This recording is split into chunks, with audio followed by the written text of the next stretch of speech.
What's up, peers, and welcome to the World Crypto Network, here for our conversations for the Breaking Bitcoin Conference in Amsterdam, June 8th till 9th, 2019. This is one of the great Bitcoin events talking about how we can break Bitcoin and how we can make sure that we build it out even stronger. And today, we are joined here on the World Crypto Network by Omer Shlomovits. Omer, how are you doing? I'm doing good. I'm doing great. It's nice weather today. Thank you. How are you doing? Yes, spring is finally here. We'll be going out to the mountains soon for a little hike. But today we are going to talk a bit about the beautiful thing of aggregated and threshold signatures specifically. And we've talked a bit on that on the World Crypto Network previously. And this here will be just a little tease of what Omer has to offer here at Breaking Bitcoin. But Omer, maybe before we start here, a bit to your background. Why are you in this? Why are you doing this research? Great. So I got into the space purely from the academic world. I was doing my PhD at computer science, focusing on cryptography and specifically on multi-party computation and blockchain. So when you do a PhD, you need to kind of focus on what you try to do the research. And back in the day, there was not many papers written on like the cryptography of blockchains and this blockchain in general. So it was, I guess, easy to get a sense of where is the academic world is standing in regard to blockchains.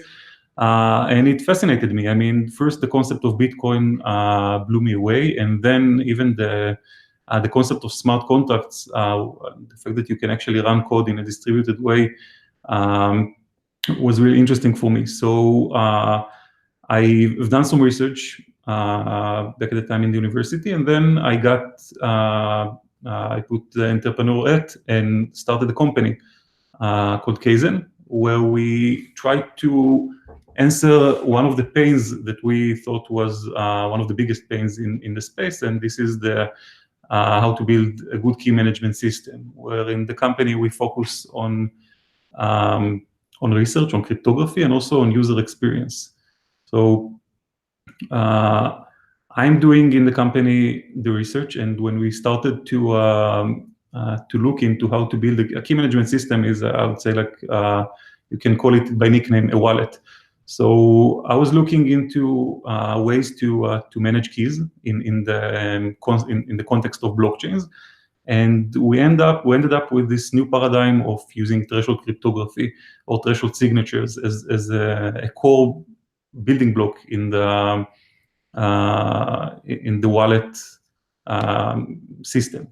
So this was kind of new when we started, but luckily there was a lot of academic research that actually was just increasing every year about specifically how to do in Bitcoin threshold signatures using threshold ecdsa, which stands for the elliptic curve based signature algorithm that is used in Bitcoin.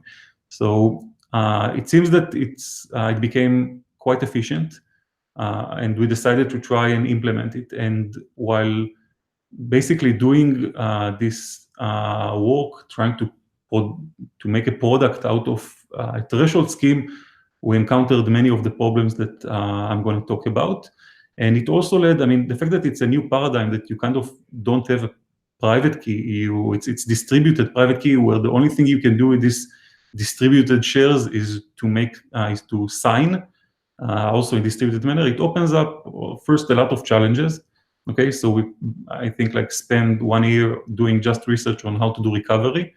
And it also brought a lot of opportunities that was very fascinating. So right now I'm doing research work. I'm doing it very close with people from academia. I'm working with Professor Claudio Orlani from Denmark on multi-party computation, and with Professor Itai Ayal from Technion on distributed systems. So this is most of where we focus in terms of research, and we have, I think, very interesting research ideas that we try to pursue. both in what's relevant to our system and the high level of the modeling of what we're trying to do, and also very specific, and also some general, more broad sense research in distributed systems that relevant to blockchains. So that's about it. Very nice. So yeah, it clearly shows that you have both the theoretical expertise, right, by having studied cryptography and this in depth at several places. But then also what I really find fascinating is that you are applying what you know by entrepreneurial tasks here, founding the company Kaizen, and actually delivering a product to clients, right, to customers who really need that. That actually solves a huge pain point and problem for many people. And so this is a great entrepreneurial venture, right? So, but then my question here would be specifically, how do you manage both the theoretical side of your research and then the entrepreneurial task in the context of Bitcoin and blockchain being open source systems? So it's a great question. So I decided when I started the company that everything I do is open source from A to Z. So you can check out our GitHub. I write code in Rust, and the guys that I work with, we are all writing in Rust because it has some kind of good security properties and also good efficiency. The papers that we are writing and researching, they're all going to be public at some point. So just because right now the research that was already done is in peer review because we plan to submit them into conferences, but there are also some stuff that can be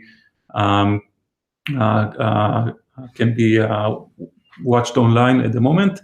So this is like one of the basic guidelines that I decided from day one at the company. Now, in general, we are really trying to first also like contribute to the community. So the open source libraries can be used, and we try to help whoever wants to use them. And we have, we need for what we are doing very interesting cryptographic stack. So we built it in a modular way, divided it into different libraries that are built onto the other that can be used for general purposes, not just on our specific use case. We also try to propagate multi-party computation research and development in general. I think that we are the first application which is running on for consumers that are running on multi-party computation, and also we try to first assist and also contribute to projects and to do research that is relevant to many other projects in MPC as well. So this is, part one of. It's also like good for the company because you need this transparency if you want to build a system that will be trusted. So there are at the moment some parts of our code base which are more higher level, which are more related to the UX, which are not exposed. But I would say that also there are other parts of the system, like I mentioned, the recovery mechanism is in the working, to fine tune it. But everything will be eventually discussed and will get the maximum level of exposure and transferability and transparency that's possible. Yeah, and that is so important on many levels, right? Not just is it important to share what you've learned with others so that they can apply it in their lives, but it's also good to get feedback and the peer review, right? And to get help from others because this stuff is not trivial at all. And we actually need to have a lot of research done before we apply this in a financial sense, right? Because Bitcoin is not just like non-valuable information, but it's actually really important and quite valuable, a scarce monetary asset. Yes. And thus we need to have the most tight of rigors. And here open source is just the most natural way to go. Because if it's closed source, right, then the client, the user has no control over it. And thus it's no longer his money. And therefore the open source aspect is very, very important. So it's very good that you contribute back and making sure that we grow together here in this ecosystem. Mm-hmm.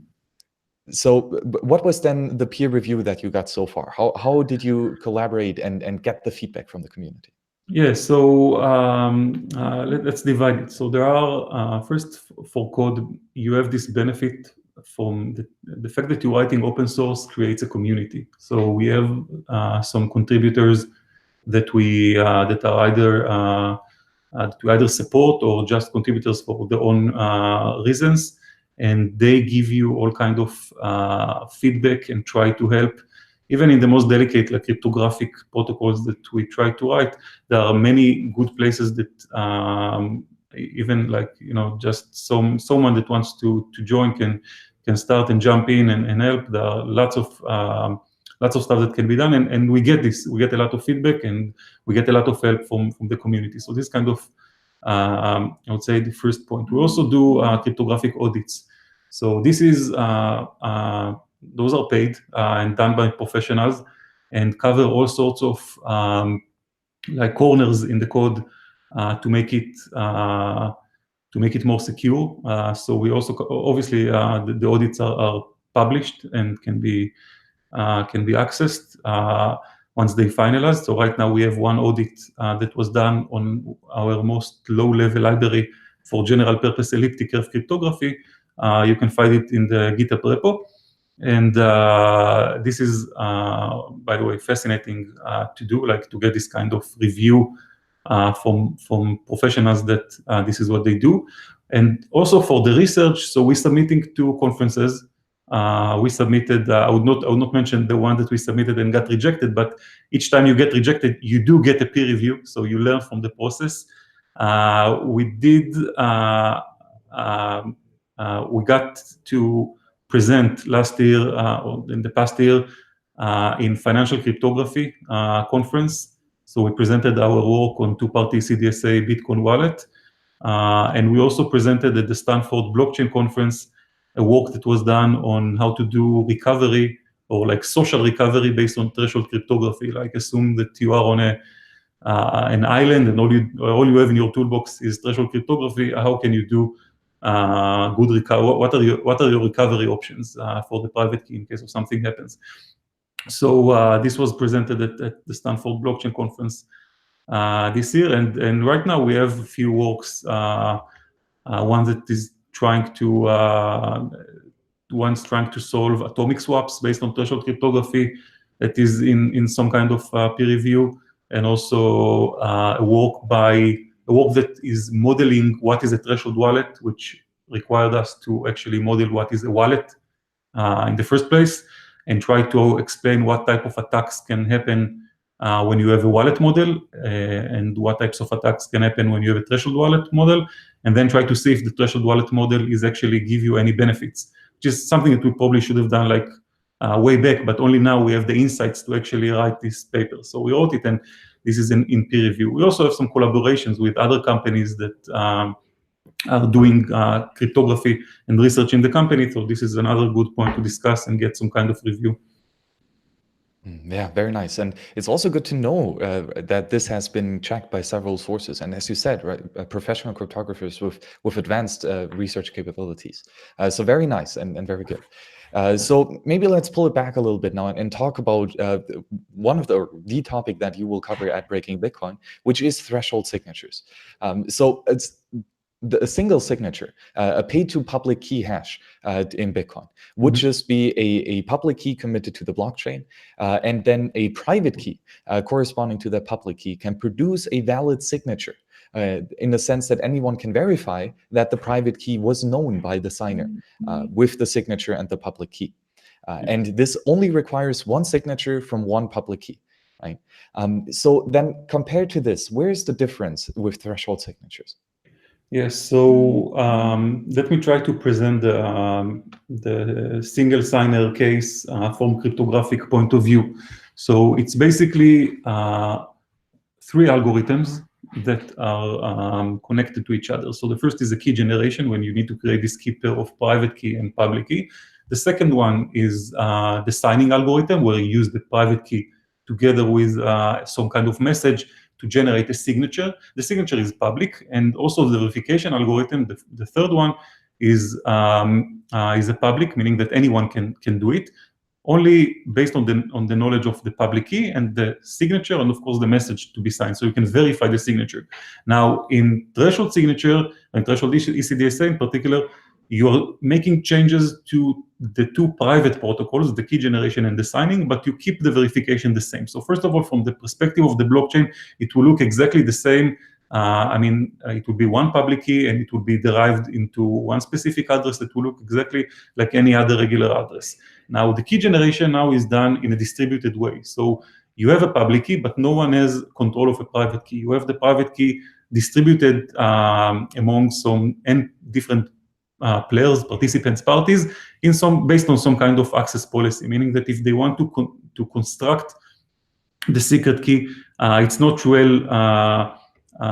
it's not formulated how to do this construction, but you usually need collaboration of many of the parties or some kind of threshold number of the parties to do it. But the only thing that you can actually do with this distributed private key is one operation, which is the second algorithm, which is distributed signing.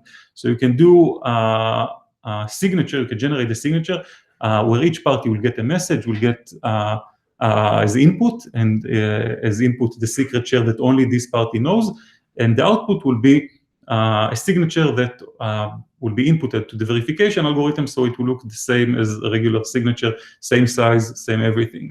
So this is the two changes that needs to be done to make a threshold signature. Okay, and so a threshold signature then means that you need m private keys out of n total in order to produce a valid signature. Is there any size limit to m and to n? Yeah, so I would say that the terminology will be you need, in the threshold case where you need t out of n or m out of n or something like this, and you'd call it secret shares because they might not be private keys in the sense of what we know of a private key in the blockchain, okay?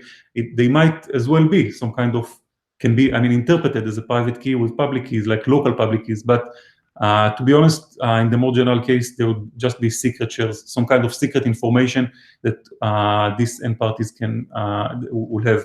Now, there is no limitation on what type of access policy, on how many parties you need. But of course, that if there is a limitation because the protocol to actually generate these signatures is interactive protocol. So it has some kind of costs in terms of communication, and it means that if you want to run a protocol with 1,000 participants, it will be heavy. It will be slow, and you need to somehow make it robust in case of some network effects or some adversarial attacks that can make some parties to misbehave. So in theory, it can go to any type or any kind of access policy you want. In practice, I would say that once you go just even beyond like two signers or two parties, it gets more difficult, like in terms of communication and computation complexity, but it's doable. You just need the right framework and the right infrastructure, and it's completely doable. Ethereum is going to do like now threshold RSA with 1,000 participants, and I'm not sure if they will succeed, but they are preparing like everything they need for it, and it's like a massive operation. Okay, it's not something you can do like from your wallet. Okay, yes, very interesting. And then are there any additional security assumptions that we have to take into account other than the regular discrete logarithm of ecdsa? Yes, so it's a good point. And this, I guess, is kind of the starting point of my talk, is that you need to understand that once you go into threshold signature realm, you are making most likely you need to take some other assumptions. So first of all, you are going to enter into a world when you say, okay, I assume that threshold cryptography is valid. So if I have n parties, I can trust that no more than threshold out of them can collaborate and cheat. Okay, but this is, I guess, so this can kind of an assumption. There are also other standard assumptions that might be needed as well. So there are a few, I said at the beginning that ecdsa in particular got a lot of interest from the research community in the academia in the last couple of years. So there is even protocols that do not require you to make any special or additional security assumptions, but to make it more efficient, There are other protocols that certainly make some other assumptions, like they need to use some other type of cryptographic systems, for example, some kind of additively homomorphic cryptographic crypto systems, like Pylea, for example. So this will require you to make eventually to introduce some new security assumptions to the system. So this is like a risk that you need to understand at the beginning. Okay, yes, very nice. And these risks have to be traded off, right? We always have different positive and negative aspects, and easy paths and difficult things to decide. Then, of course, we have currently ecdsa in Bitcoin, right? Since day one, or Genesis block. But there might be a future upgrade of Schnorr signatures, and this can be incorporated with a soft fork and through SegWit rather easily, quote unquote, and we might get it into the protocol. So I think it's very interesting to discuss also how Schnorr signatures can be used with threshold signatures, and where the differences are here to ecdsa. Yeah, so in terms of Schnorr signature research, first of all, Schnorr has some very nice properties, and it's much more threshold friendly than ecdsa. So ecdsa has this kind of non-linearity that is probably the main reason that you need to introduce all these other security assumptions. Working with Schnorr, which is linear type of signature, means that the multi-party computation that will result in a Schnorr signature can be done in easier ways. Having said that, still it requires you to have some kind of interactive protocol. So in both cases, you need to have some kind of interaction. But there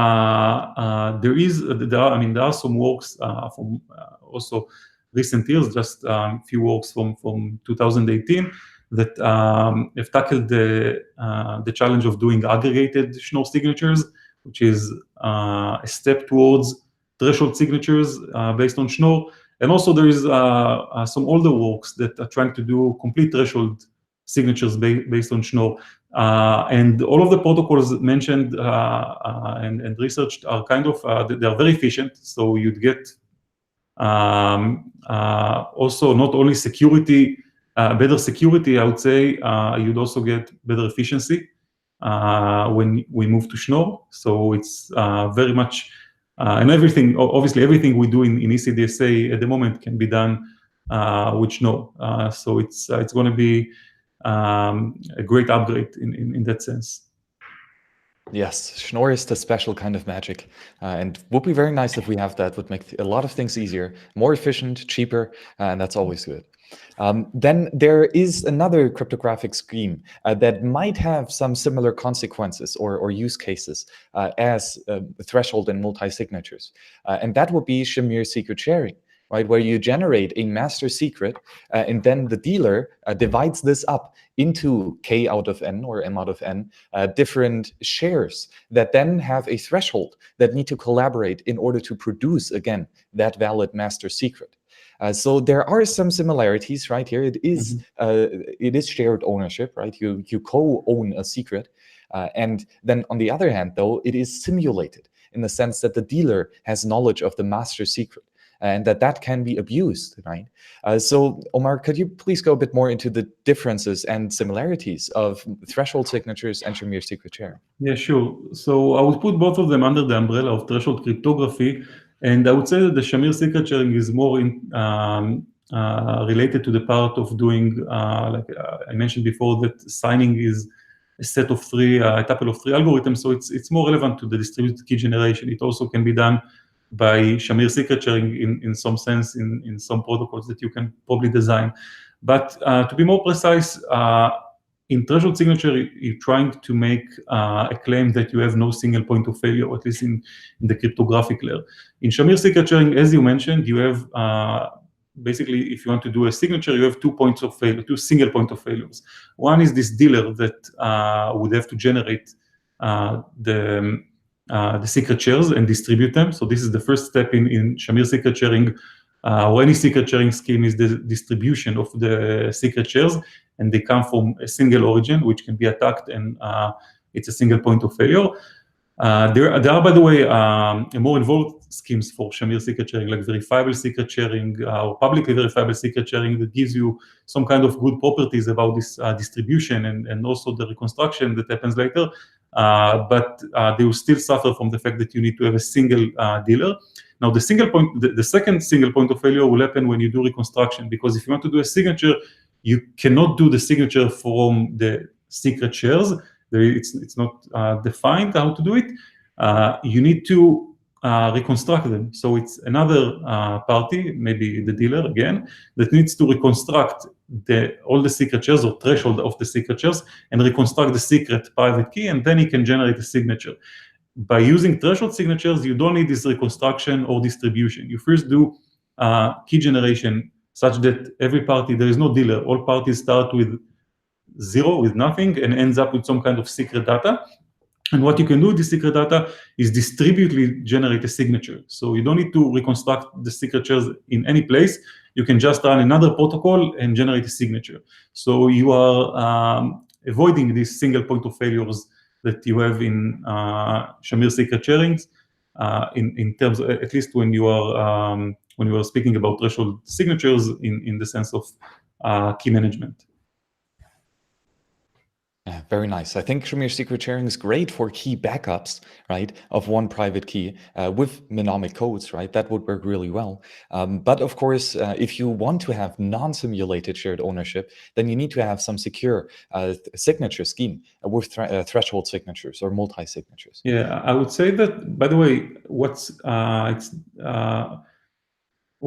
the most similar thing that we have to threshold signatures in Bitcoin is multisig.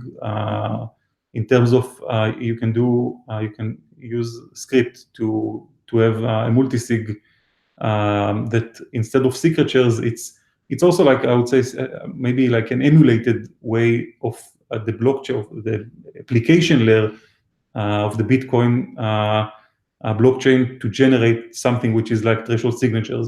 But you have some differences between multisig on the blockchain and threshold signatures, like this, the fact that multisig have some, I mean, it will require, it breaks some privacy in terms of you can say something about the policy used when you look on a multisig on the blockchain, as opposed to a threshold sig when it looks like a regular signature.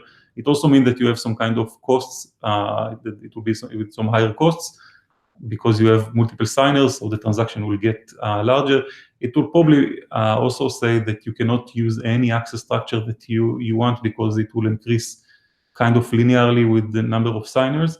And I think maybe the most important aspect of, the most important difference is the fact of how to do rotation. So this is like a fourth protocol that allows you to do secret share refreshment.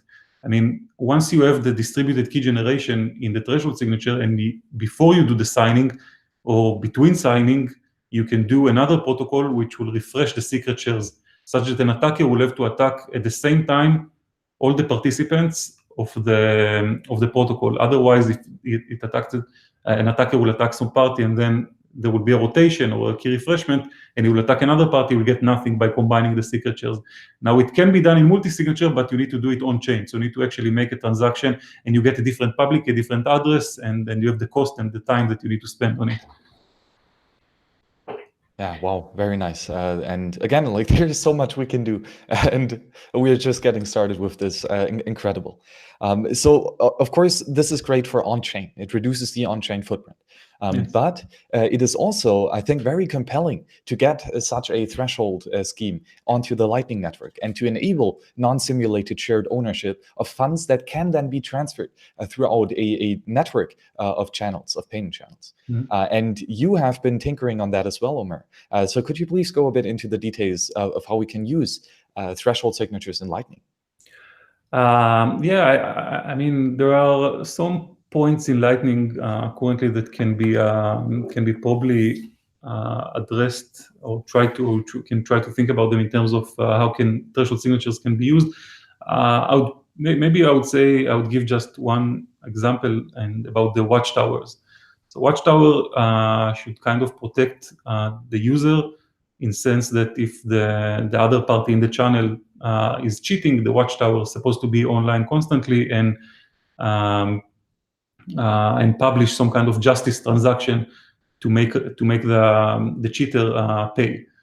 But the watchtower is, you need to have some kind of, I mean, the watchtower is again, a single point of failure in some sense. So no one is forcing the watchtower to behave correctly. So you need to think about some kind of accountability for the watchtower. There's another option, which, assuming that threshold cryptography is it's something that you can rely on, so you can maybe do a threshold watchtower, like give a responsibility to the watchtower, maybe even a bigger responsibility than it already has, but distribute this responsibility among threshold number of and parties such that you need threshold number of them to cheat. So it strengthens the watchtower in that sense. There are also other, I would say, places that we are looking at in terms of how threshold signatures can be applied to the Lightning Network, and also how can we actually maybe even create a version of a Lightning Network that is only run on threshold cryptography instead of using the the Bitcoin smart contract for all sorts of elements. So, I mean, you cannot do cryptography it's kind of tricky to do time locks, but there are other mechanisms that can be used, and we're definitely trying to look on how, assuming threshold cryptography, assuming that you can trust this threshold security, if there is some like basic elements that can be replaced in the Lightning model.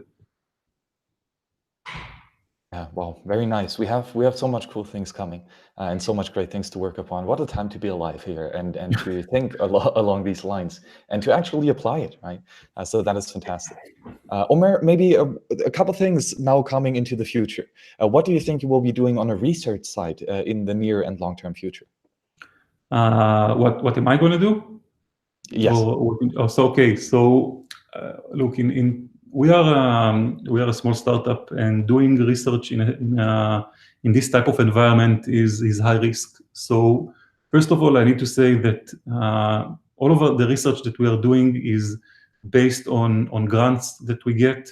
So we got some grants from blockchains like Zcash. We are building for Zcash a multi-sig scheme. We got from Tezos, from Zilliqa.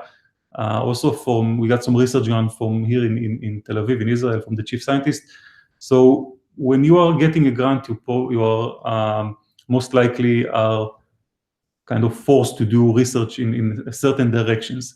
So because this is kind of risky, I mean, you cannot expect from research to give any outcomes in the short term. It's like a long-term thing to do. So this is it means that you need to have a plan, like very much you need to be prepared like years ahead. So we kind of try to build right now the basics of what type of research, and I mean, all last year we just spent on trying to see how the community will accept this type of research. So we try to like probe all sorts of different conferences and events and see and do some kind of like just beginning of research, just thinking about questions and see where this gets us. This year we are much more focused in terms of we understood we got some lessons from last year, and now we understood and focused on what we try to achieve and what we try to do. So I need to explain it, because talking about research, it's hard in general. But what we are going to do in the next year is try to be to do all sorts of I would say general research in terms of MPC. So we are trying to build kind of a network communication layer for all MPC protocols. This is one project that we started, but we already allocated resources for it throughout the next year. So it's of course the code right now that we are using, and I would not elaborate because of the time on the status of the project, but it's just getting started. The code is work in progress, but also is open source because we are using it and it can be tested. So this is like to build a network layer, which is going to use, by the way, consensus. but it's not going to be like in the scale of blockchains.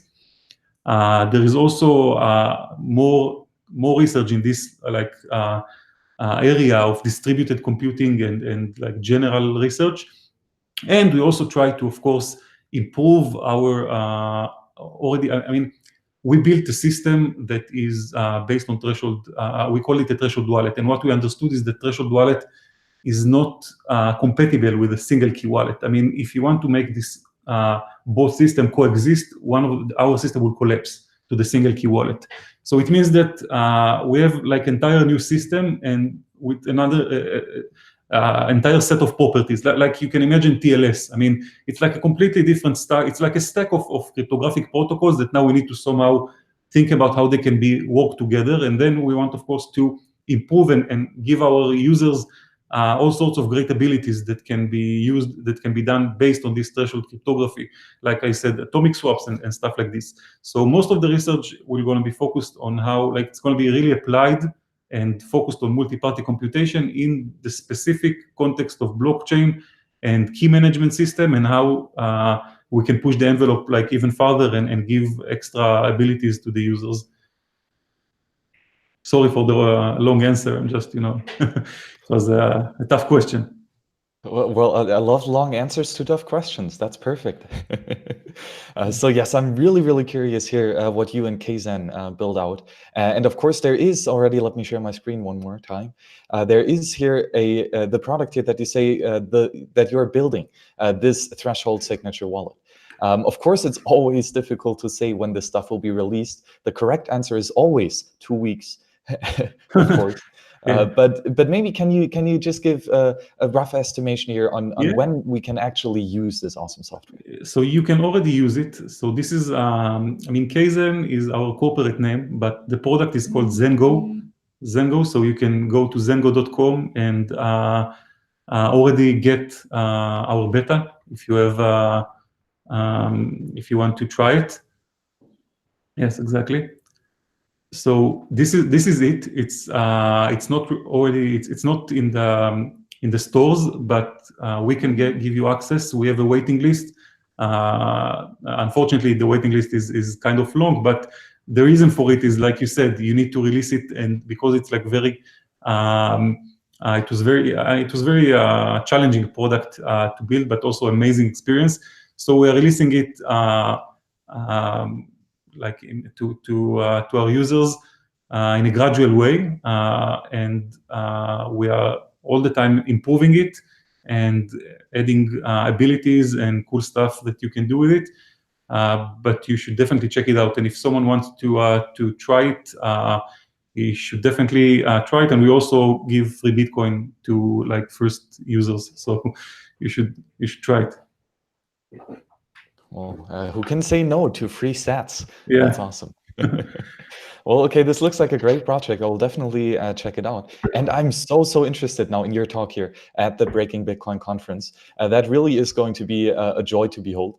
And Piers, if you want to see the cryptographic vulnerabilities in threshold wallets, definitely come to Amsterdam and check out Omer Shlomovits' talk. It really is a joy. I'm really looking forward to this. And of course, also check out his research at the Kzen Networks repository. And by the way, he has a wiki on aggregated Schnorr signatures that is very well explained, so I can highly recommend checking this out.